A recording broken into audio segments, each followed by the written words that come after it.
Opa, chegou o momento, exército de oração. Olha aqui, ó. Vamos começar a orar meia-noite, porque a palavra de Deus aqui em Provérbios diz: eu amo os que me amam.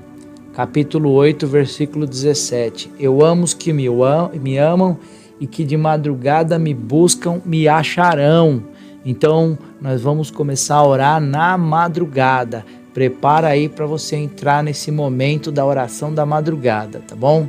Meia-noite, já começa a madrugada em oração. Então, que Deus te abençoe. Vem conosco aí para entrar num grande exército aí, clamando pelas vidas, entrando nas trevas, buscando os filhos de Deus para a luz. Vamos junto comigo. Deus abençoe, graça e paz.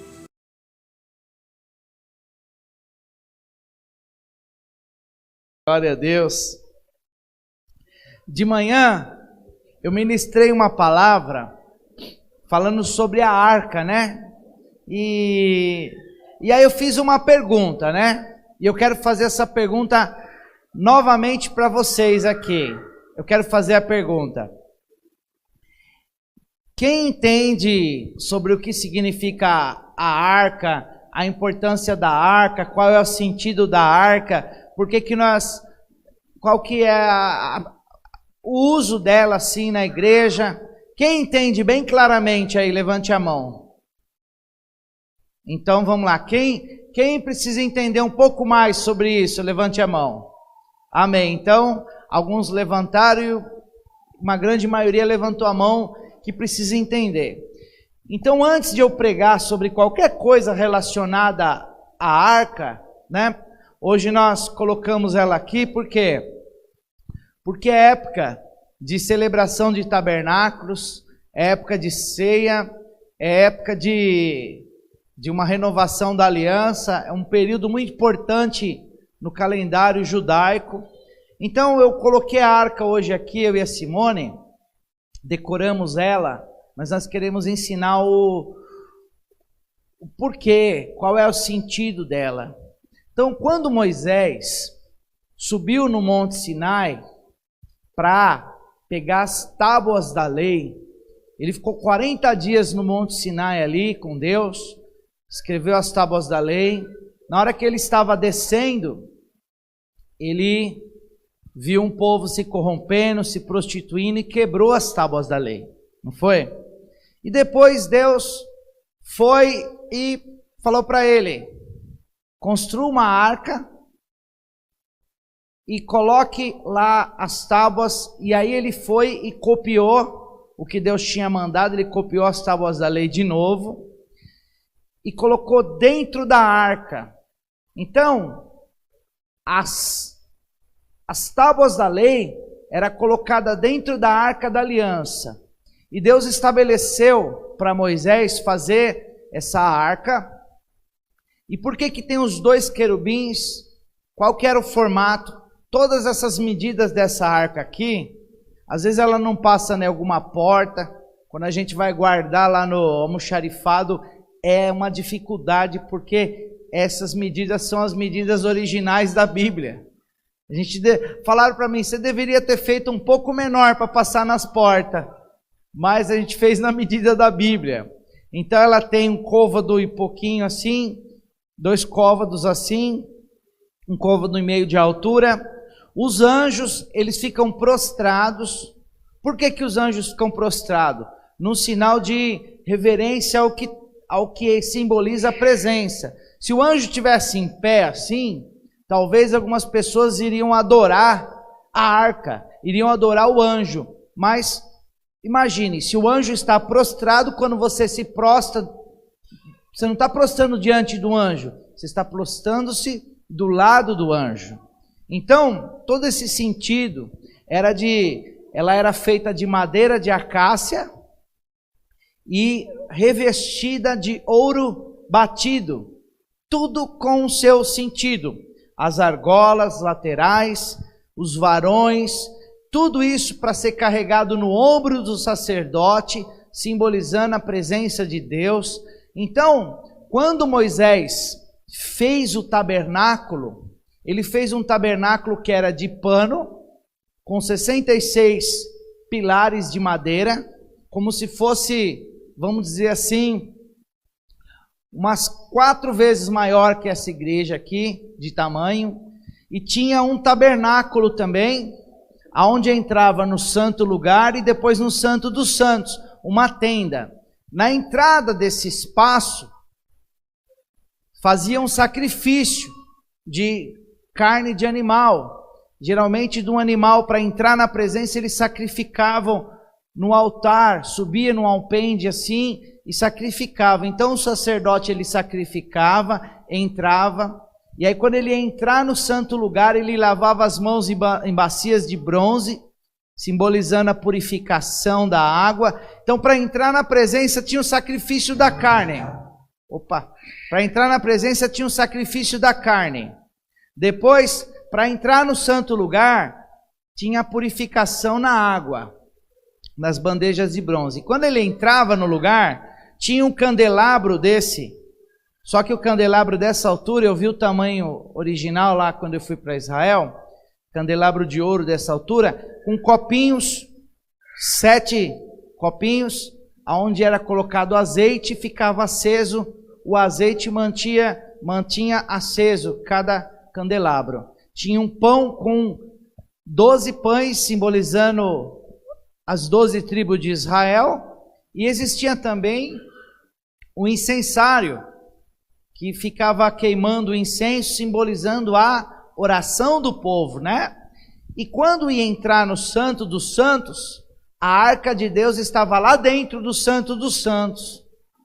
E dentro da arca de Deus não tinha só as tábuas da lei. Ela tinha as tábuas da lei, ela tinha o maná, que é aquele pão que caía todo dia do céu, aquele miolo de pão que todo dia caía do céu, que eles comeram durante 40 anos no deserto, tinha dentro da arca, e aquele pão não apodrecia. Porém, quando o povo guardava o pão de um dia para o outro, o pão apodrecia, ficava cheio de bicho, mas aquele que foi colocado dentro da arca se manteve intacto. E também tinha a vara de amendoeira, que era a vara de Arão, a vara do sumo sacerdote, que simboliza a prosperidade. Então, o símbolo da arca era o símbolo da presença de Deus, que toda vez que Moisés levantava o acampamento, os sacerdotes, um peitoral sacerdotal com 12 pedras, toda uma roupa especial, eles levavam a arca na frente das batalhas, simbolizando que Deus estava à frente das batalhas. Como era um acampamento móvel, tudo era móvel. O tabernáculo, o santo lugar, o santo dos santos. Para vocês terem uma noção da importância da arca para o povo de Israel, tinha um véu de 12 centímetros de espessura que separava o santo lugar do santo dos santos. E o sumo sacerdote, que na época de Moisés, era o sumo sacerdote chamado Arão, irmão de Moisés, ele entrava uma vez por ano num lugar chamado Santo dos Santos, e ele tinha que colocar no cinto dele vários sininhos e uma corda bem longa amarrada nele. Para quê? Para que, se por acaso ele não tivesse santificado, se ele não tivesse purificado, se ele não tivesse feito sacrifício, ele entrasse de qualquer maneira no Santo dos Santos, ele morreria e ninguém poderia entrar para resgatar ele. Então ele tinha uma corda para ele ser puxado. Você vê a importância disso. E uma vez por ano ele fazia 2 sacrifícios.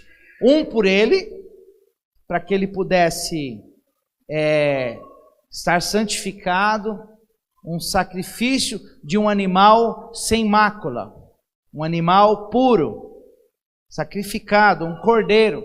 E ele fazia um sacrifício pelo povo também, sacrifício de um cordeiro pelo povo. E aí ele entrava no Santo dos Santos. Então a arca, ela simbolizava tudo que tem de Deus, que é Jesus. Ele disse: eu sou o pão vivo que desceu do céu. Ele diz: eu sou o bom pastor. Jesus disse, João disse sobre Jesus: a palavra se fez carne e habitou entre nós. Então, Jesus é a palavra de Deus, Jesus é o pão vivo, e Jesus Cristo é o bom pastor. Então, tudo que tinha dentro da arca de Deus apontava para quem? Para Jesus. Então, a simbologia da arca, ela simboliza a presença de Deus com todos os atributos de Deus. Então, eles levavam a arca na frente de todas as batalhas, toda a batalha. Eles representando que Deus era o Senhor dos exércitos, que Deus estava na frente da batalha.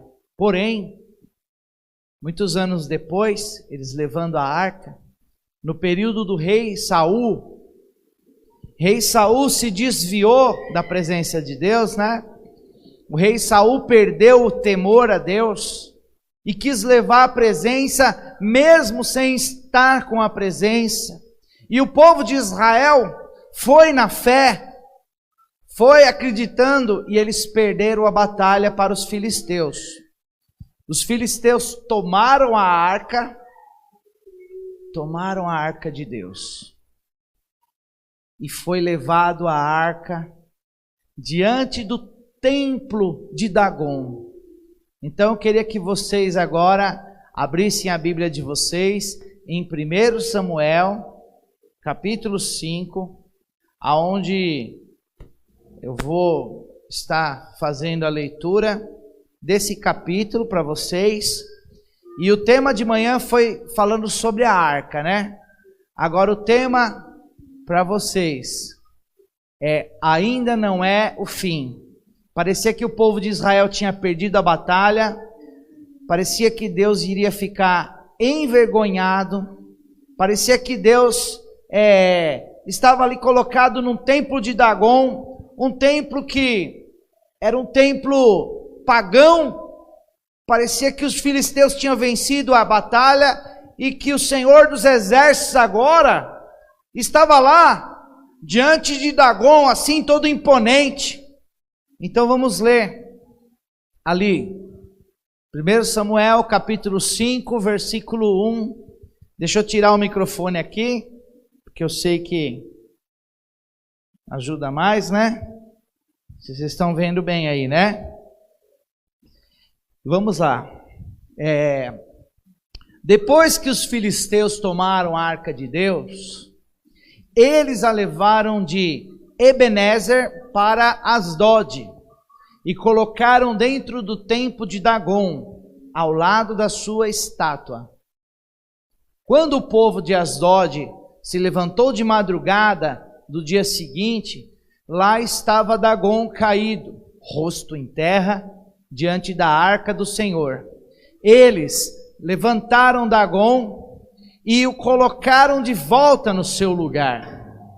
Mas, na manhã seguinte, quando se levantaram de madrugada, lá estava Dagon, caído, rosto em terra, diante da arca do Senhor. Sua cabeça e suas mãos tinham sido quebradas e estavam sobre a soleira.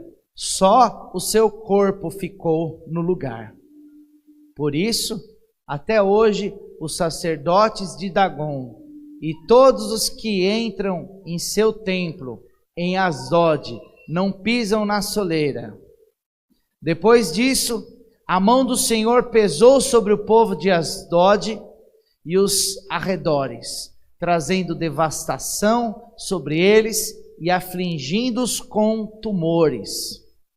Quando os homens de Asdod viram o que estava acontecendo, disseram: a arca de Deus, do Deus de Israel, não deve ficar aqui conosco, pois a mão dele pesa sobre nós e sobre o nosso Deus Dagom. Então reuniram todos os governantes dos filisteus e lhes perguntaram: o que faremos com a arca de Deus de Israel? Eles responderam: levem a arca do Deus de Israel para Gate. Então levaram a arca do Deus de Israel, mas quando a arca chegou, a mão do Senhor castigou aquela cidade e trouxe-lhe grande pânico. Ele afligiu o povo da cidade, jovens e velhos, com uma epidemia de tumores. Então enviaram a arca de Deus para Ecrom. Quando a arca de Deus estava entrando na cidade de Ecrom, o povo começou a gritar. Eles trouxeram a arca de Deus, de Israel, para cá, a fim de matar a nós e ao nosso povo. Então reuniram todos os governantes dos filisteus e disseram: levem embora a arca de Deus de Israel, que ela volte ao seu lugar. Caso contrário, ele matará a nós e ao nosso povo, pois havia pânico mortal na cidade, e a mão de Deus pesava muito sobre ela. Aqueles que não morreram foram afligidos com os tumores, e o clamor da cidade subiu até o céu. Glória a Deus, aleluia, amém, amém e amém. Glória a Deus. A gente pode perceber aqui algumas coisas importantíssimas. Uma delas, pensava-se que o Senhor dos Exércitos estava desmoralizado. Tudo aquilo que representava Deus, que era a arca de Deus, tinha sido levado num tempo para idolatria. Tinha virado apenas um acessório decorativo que talvez seria venerado pelas pessoas. Mas a grande verdade é que Deus, ele tem segurança de quem ele é.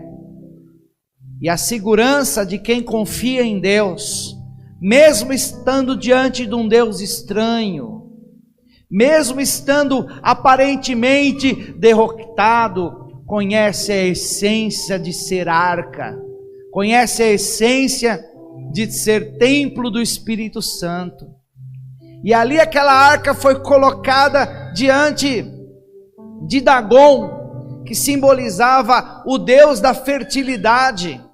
Se você for estudar as moedas daquela época, da região de Israel, Dagom, ele era um Deus que simbolizava o Deus da semeadura e o Deus da fertilidade, metade Deus, metade de baixo, metade peixe.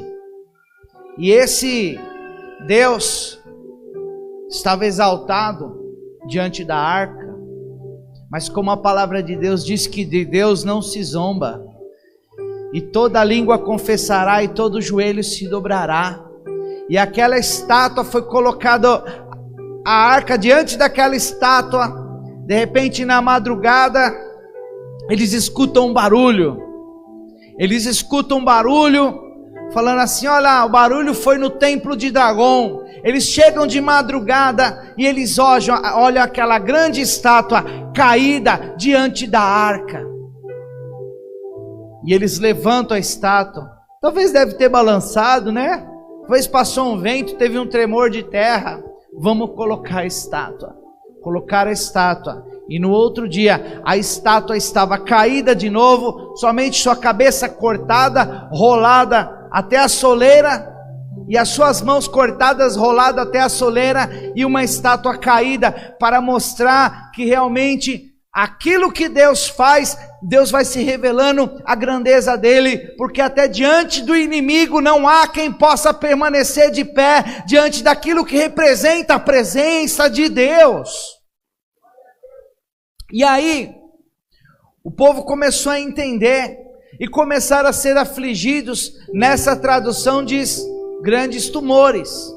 Mas em outra tradução, sabe o que diz? Quem sabe falar? Pode falar, Maurício. O que diz na outra tradução? Hemorroidas. Nas outras traduções diz que eles foram afligidos por hemorroidas, ao ponto de eles morrerem.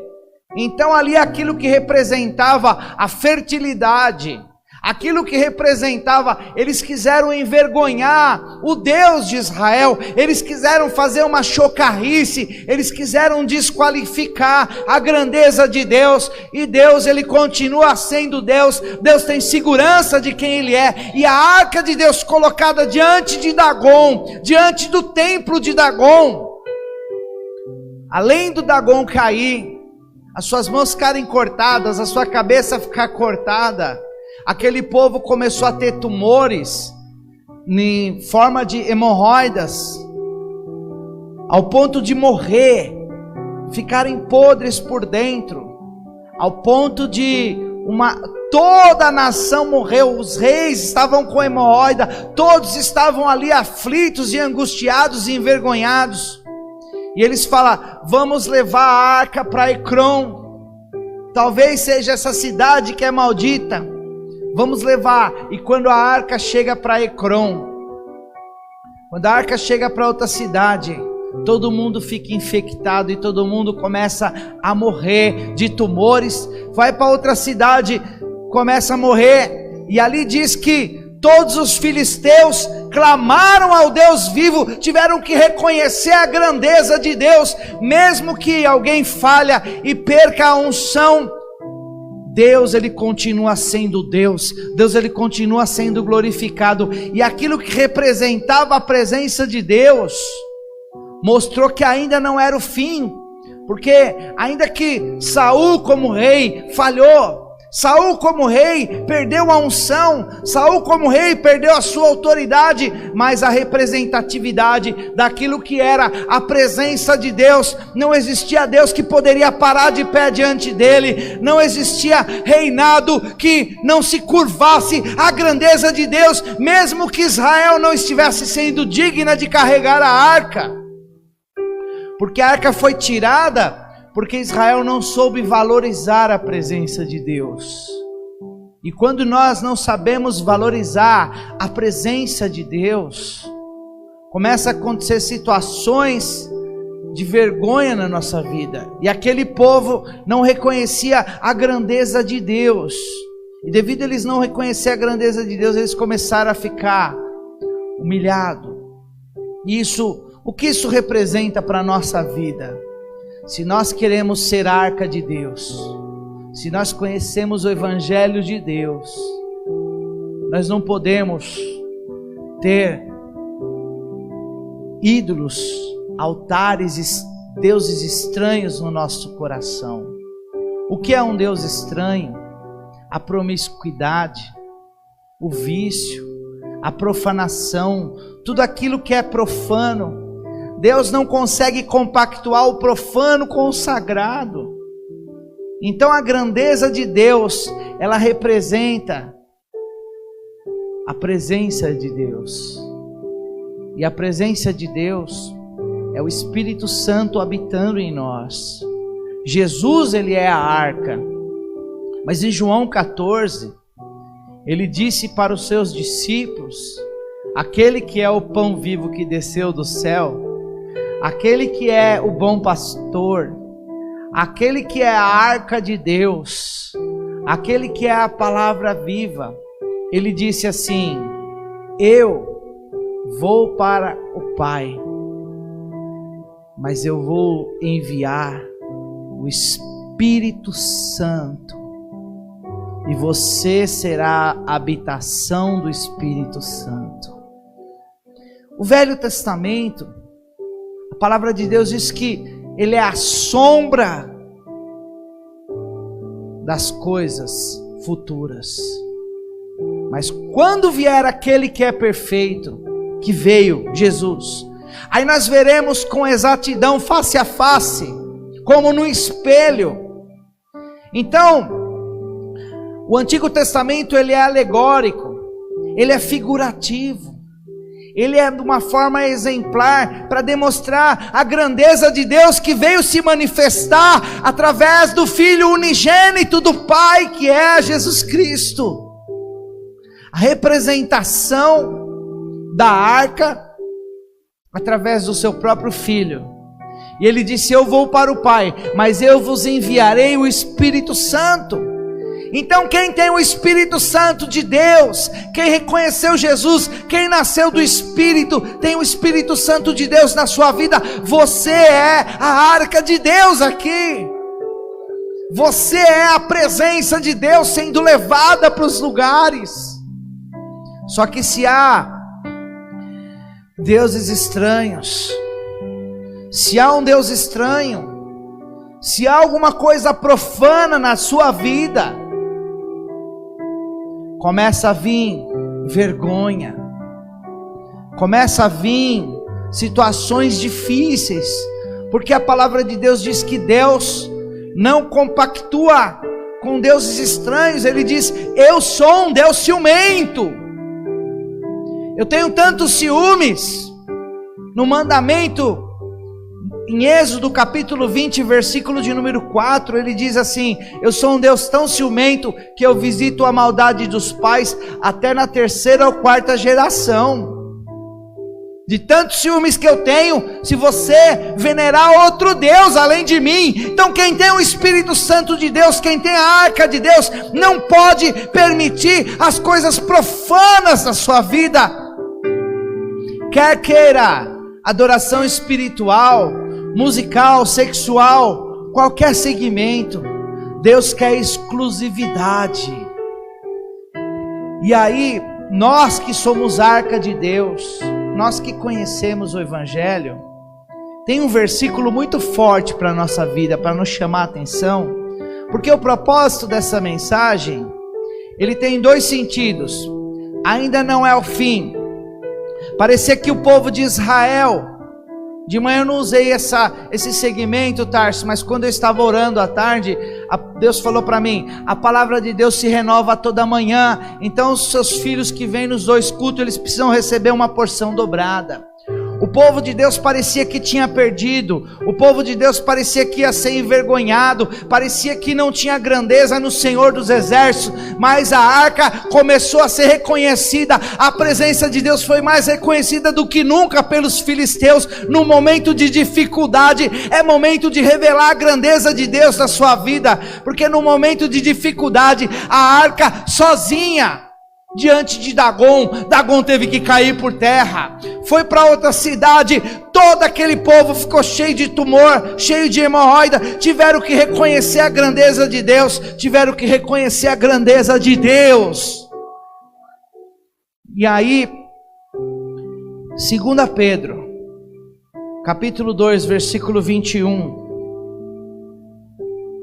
você está fácil de achar aí?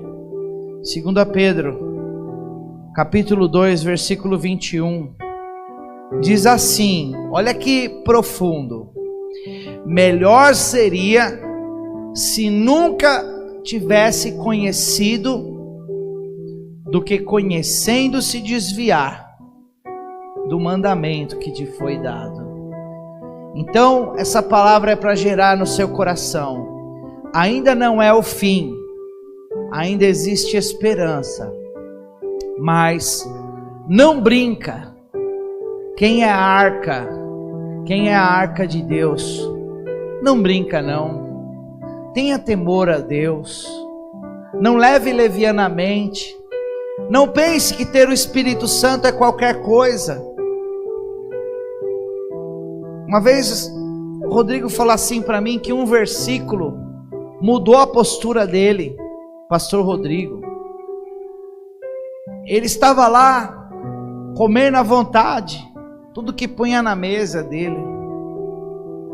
E aí ele leu um versículo, que ele estava engordando, pressão alta, quilos a mais. Ele leu lá: aquele que destruir o templo do Espírito Santo, Deus o destruirá. Naquele dia que ele teve essa compreensão dessa palavra, ele estava praticando de uma certa forma o exagero de comer e até uma glutonaria, ele começou a se posicionar e começou a emagrecer. E aí veio uma palavra que antes dele emagrecer, eu falei para ele: se você não emagrecer, você vai morrer. E acho que o médico também falou isso para ele. Não foi, Rodrigo? O médico também. E aí, ele emagreceu. Quantos quilos, Fê? 50 quilos ele emagreceu. Emagrecer 50 quilos. Aí veio uma pedra na vesícula, é isso, né? E ele entrou para a cirurgia. Se ele tivesse com 50 quilos a mais com essa pedra, se ele tivesse com essa pedra, seria a sua morte, Rodrigo. A sua postura de entender que você tem o Espírito Santo dentro de você, e que se você não se posicionasse, você iria morrer. Perdeu 50 quilos, aí ele passou pela cirurgia, a pressão já estava equilibrada, ele passou pela cirurgia, foi um sucesso, e hoje ele está aqui sem dor, para glorificar a Deus, não morreu, e isso daí já renovou a qualidade de vida dele, por causa de um versículo que ele entendeu na vida dele. Agora, se ele continuasse, e não tivesse, teríamos, e eu tenho certeza que como você morreu na época lá, não ia ter pedra na vesícula, ia ser coronavírus. Sabe disso, né? Então o que acontece? Nós conhecemos a palavra de Deus. Nós temos que ter uma postura diferente. Olha lá o que diz o versículo, põe lá, Gui. Teria sido melhor que não tivesse conhecido o caminho da justiça do que conhecendo, depois o terem conhecido, voltando as costas para o santo mandamento. Então é pior quem conhece e não segue do que quem não conhece. E aí a gente vai pegar alguns textos da Bíblia que a gente vê pessoas morrendo. Moisés tinha 120 anos de idade quando ele estava para entrar na terra prometida. 120 anos. E aí ele bate na rocha pela segunda vez com ira. E ele foi impedido de entrar na terra prometida. E Deus disse para ele: porque você bateu na pedra, você se irou, você vai ver a terra prometida, mas não vai entrar nela. Por que que Moisés, só por um simples fato de ter batido na rocha, com ira, sem fé, querendo bater com raiva, quando ele estava em Meribá, o povo precisou de água, um povo pressionando ele, uma situação terrível no meio do deserto, criança precisando beber água, ele só bateu na rocha com ira, ele já foi impedido de entrar no reino de Deus. Parece que é um juízo muito pesado, parece que é um juízo, uma coisa muito grave, a pessoa impedir de experimentar a promessa, depois de 40 anos, levando um povo no deserto, sendo fiel. Ele era amigo de Deus, ele tinha subido no monte, ele viu Deus face a face, ele viu o dedo de Deus escrevendo os mandamentos. Como que pode alguém que era tão íntimo de Deus, perder o direito de entrar na terra prometida?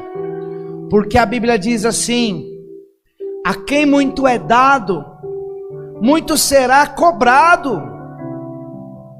Então talvez outro israelita, se batesse na pedra o dia inteiro, não tinha problema, podia quebrar a pedra na marreta, porque o nível de conhecimento daquelas pessoas não cairia a justiça de Deus.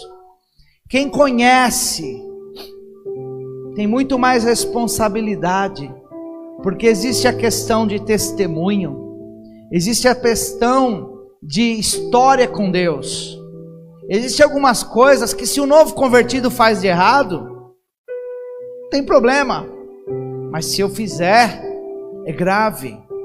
Existem algumas situações que aquele novo convertido fala, não tem gravidade. Mas alguém que conhece o Senhor, esse tipo de pecado já não serve. Conforme o tempo que você vive na casa de Deus, você tem que começar a entender que não dá para ter Dagon. E Jesus, ele é bem claro, conectando aí uma coisa do Antigo Testamento com o Evangelho de Jesus. Ele diz assim, você é sal da terra, e se você não salgar, você não tiver uma postura diferente, você começa a ser pisado pelos homens. Se o sal não salgar, só é sal quem nasceu de novo. Se o sal não salgar, ele começa a ser pisado pelos homens. Então, situações de vergonha, porque a hemorroida daquele povo dos filisteus, além de ser uma situação constrangedora, era uma vergonha. Pessoa morrer com um tumor de hemorroida, febre interna, calafrio, dores, vergonha. Eles não podiam nem cavalgar. Então, uma situação muito delicada, muito difícil. Mas aquele povo, quando eles entenderam a grandeza de Deus, o povo não conhecia a Deus, mas o clamor daquele povo subiu diante do Senhor. A misericórdia de Deus, ela sempre está disponível a gente mudar a nossa história. E a misericórdia de Deus sobre os filisteus, diz que o clamor dos filisteus subiu diante da presença de Deus. E aí Deus deu uma estratégia. Os 5 reis da região estavam todos com tumores. 5 reinados juntos. Filisteus tinham governado 5 reinados. Eles ajuntaram e falaram: como que nós vamos fazer agora para revertermos essa situação? Vamos fazer 5 tumores de ouro. Então eles foram lá e esculpiram em ouro 5 tumores, 5 ratos, simbolizando os reinados. Eles quiseram demonstrar diante desse rei dos reis, diante dessa arca, nós como reis não passamos de ratos. A humildade daquele povo, a humildade daqueles reis, fizeram 5 ratos de ouro e expuseram a nudez deles. Fizeram 5 hemorroidas de ouro, 5 tumores de ouro, e colocaram dentro da arca, e falou: nós vamos colocar ela no carro de boi, porque não existe ninguém digno de levar a arca. Eles tiveram que reconhecer a grandeza de Deus, e colocaram 2 vacas, tiraram o bezerro das vacas, e as vacas foram chorando, sem os bezerrinhos, chorando, até que a arca foi parar na casa de Obed-edom. O que isso traz de lição para a gente? Traz uma lição preciosa de Deus, que a falta de temor, a falta de reverência à presença de Deus nos leva a situações constrangedoras. Mas no momento que nós reconhecemos a grandeza de Deus, nos humilhamos diante de Deus e tomamos uma posição e tomamos uma postura, porque o fato deles fazerem uma carroça que nunca tinha sido usada, eles pegaram vacas que nunca tinha carregado nada, e eles colocaram no carro de boi as vacas, e as vacas levaram a arca, e a arca eles levaram dentro da arca utensílios para poder reconhecer a grandeza de Deus. O clamor desse povo subiu diante de Deus. Os israelitas tinham pensado: é o fim. O Senhor dos Exércitos perdeu uma arca. Tudo aquilo que foi conquistado por Moisés, nós carregávamos essa arca durante o deserto. Toda vez que montava acampamento, montava o tabernáculo, montava a tenda, nós fazíamos o culto ao nosso Deus. Agora acabou tudo, acabou nossa fé, acabou nossa esperança. Mas ainda não era o fim. Existem pessoas que estão vivendo situações pensando que é o fim, porque deixaram de colocar o Deus de Israel no centro, porque deixaram de colocar a unção do Espírito Santo, a convivência e o relacionamento pessoal com Deus não está mais no centro, e se envolveu em situações que não consegue nem entender mais. Mas hoje, tudo que Deus está representando para nós hoje, é uma representação que ainda não é o fim. É uma representação que Deus faz nova todas as coisas. É uma representação de que ainda um povo que não conhecia a Deus, ainda um povo que não reconhecia o Senhor na vida deles, quando clamaram, o clamor subiu aos céus. Se humilharam e tiveram a graça e a misericórdia de Deus. Um povo que era inimigo de Deus. Imagine você,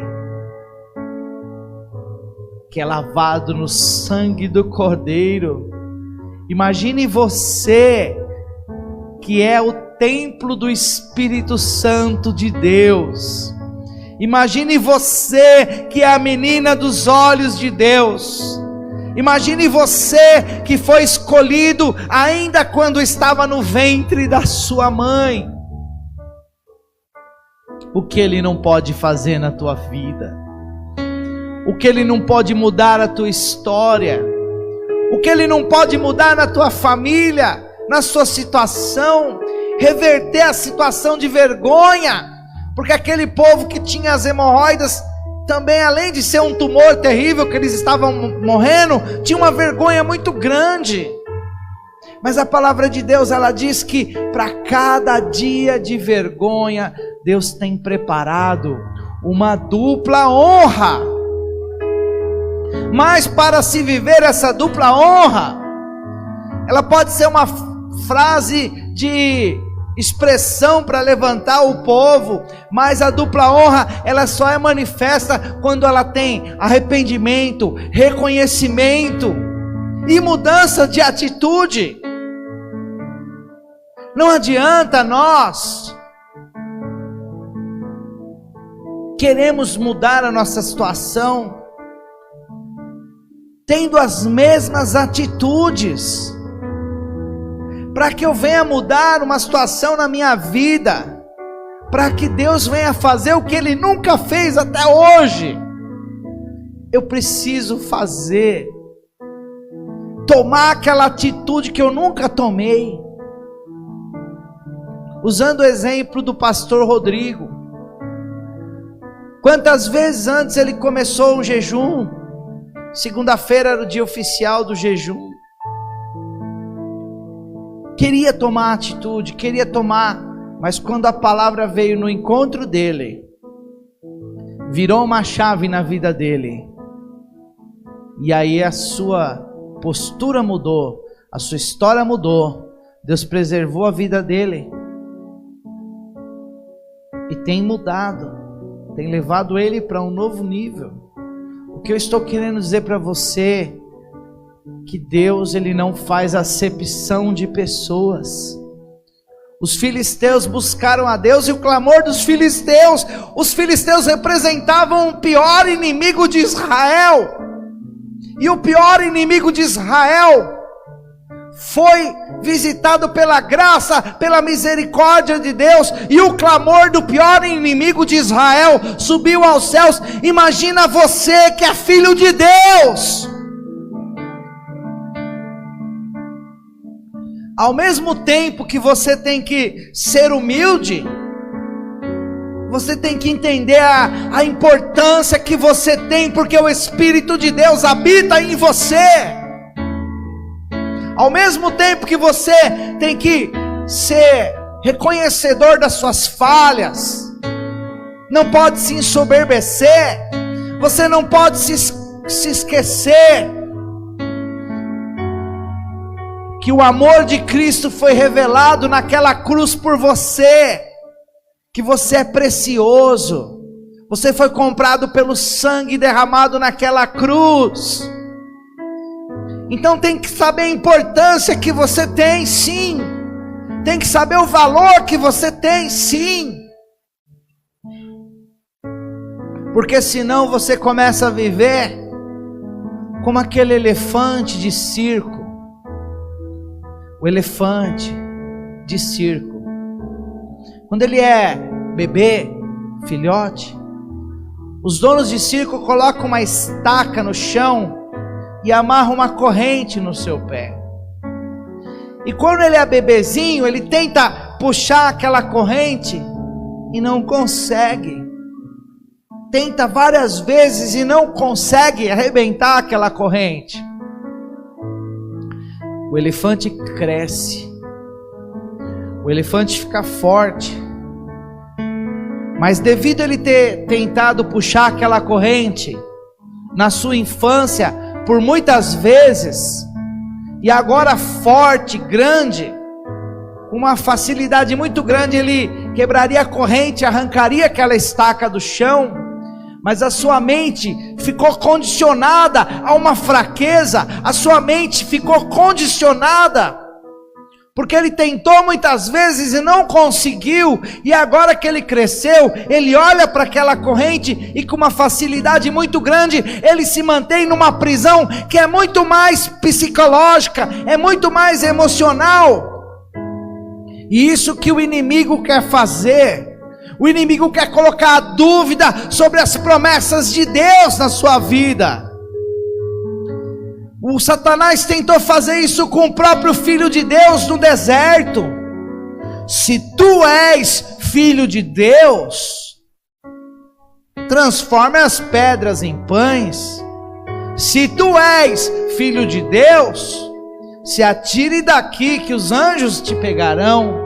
Se tu és filho de Deus, tentando colocar dúvida nas promessas de Deus. Se o Satanás tentou colocar dúvida nas promessas que Deus tem para a tua vida, para a vida de Jesus ele tentou, imagina o que ele não tenta conosco. Se ele tentou colocar dúvida no coração de Jesus, por isso que você tem que entender que você é precioso. Se até o clamor dos filisteus subiram diante do trono, imagina o que pode acontecer quando uma igreja lavada, comprada no sangue de Cristo, começa a clamar e invocar o nome de Deus com segurança, com confiança. O que não pode acontecer. Ainda não é o fim. A arca de Deus pode estar no templo de Dagon, Deus vai ser glorificado.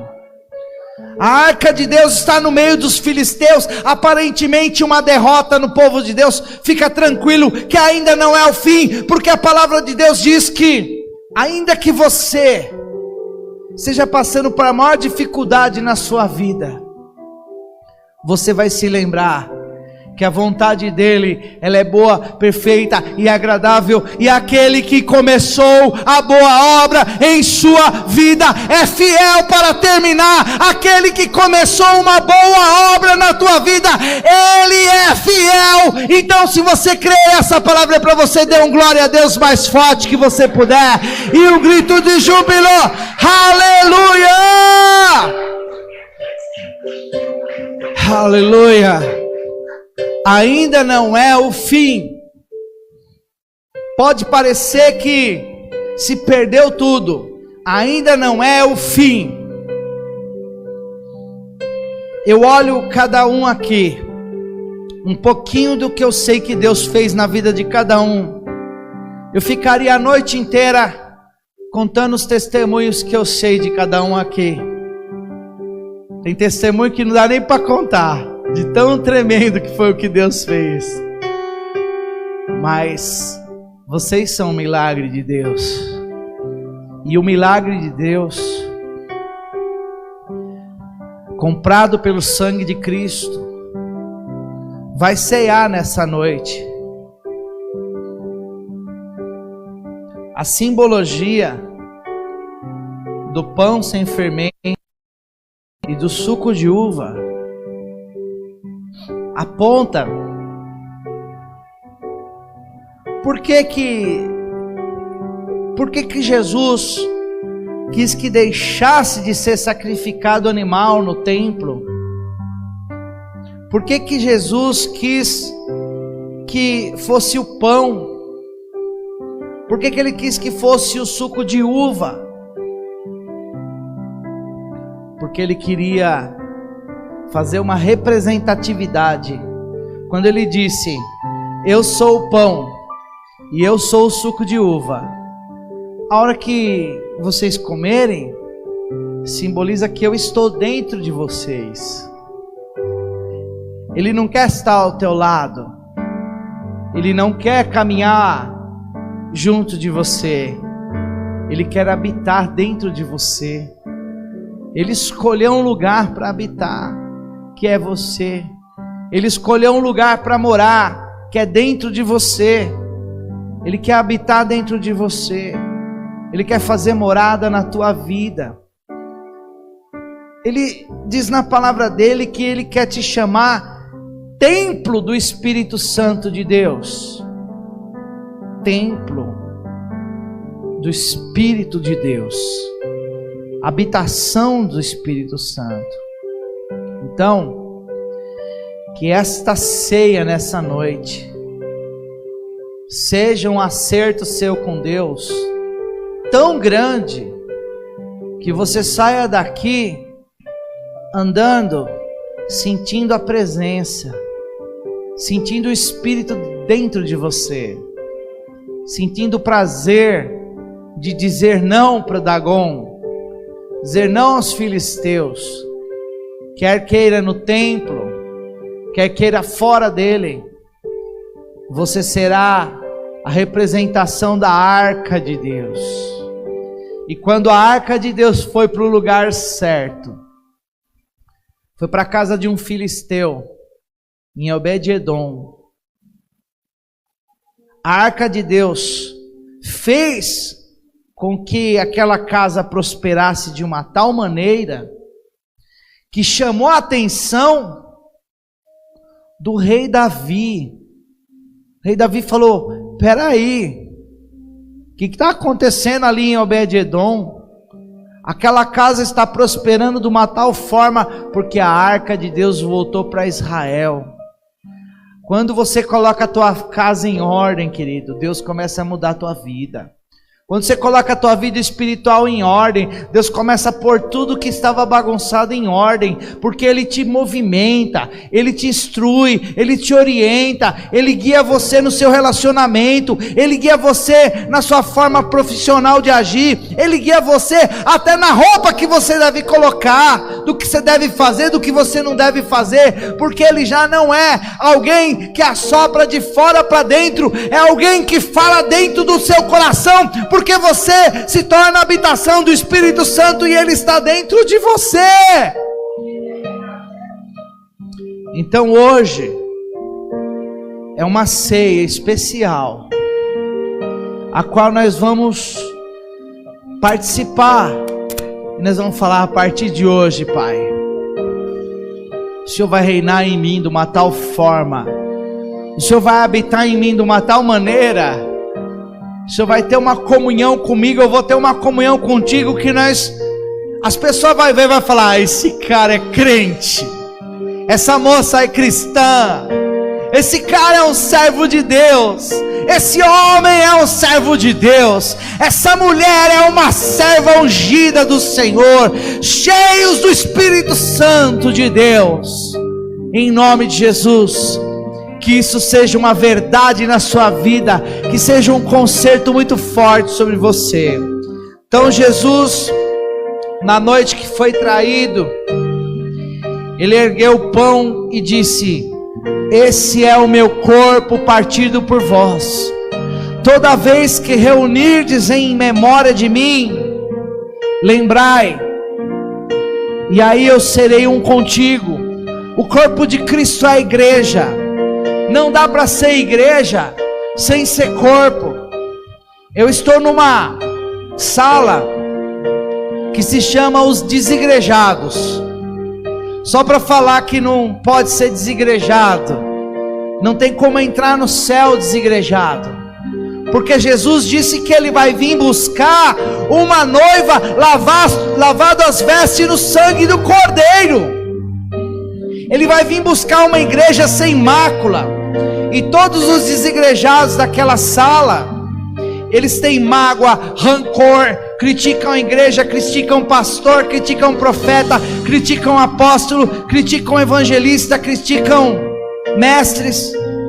Eles destroem a igreja. E a Bíblia diz que aquele que destruiu o Espírito Santo, Deus os destruirá. E eu vou postar essa mensagem na sala dos desigrejados. Amo vocês, por isso que eu estou falando essa palavra para vocês. Então, hoje, nós vamos simbolizar a nossa ceia, sendo cheios de Deus, cheios do Espírito Santo. E ainda que você tinha situações na sua vida, a sua postura vai mudar a tua história.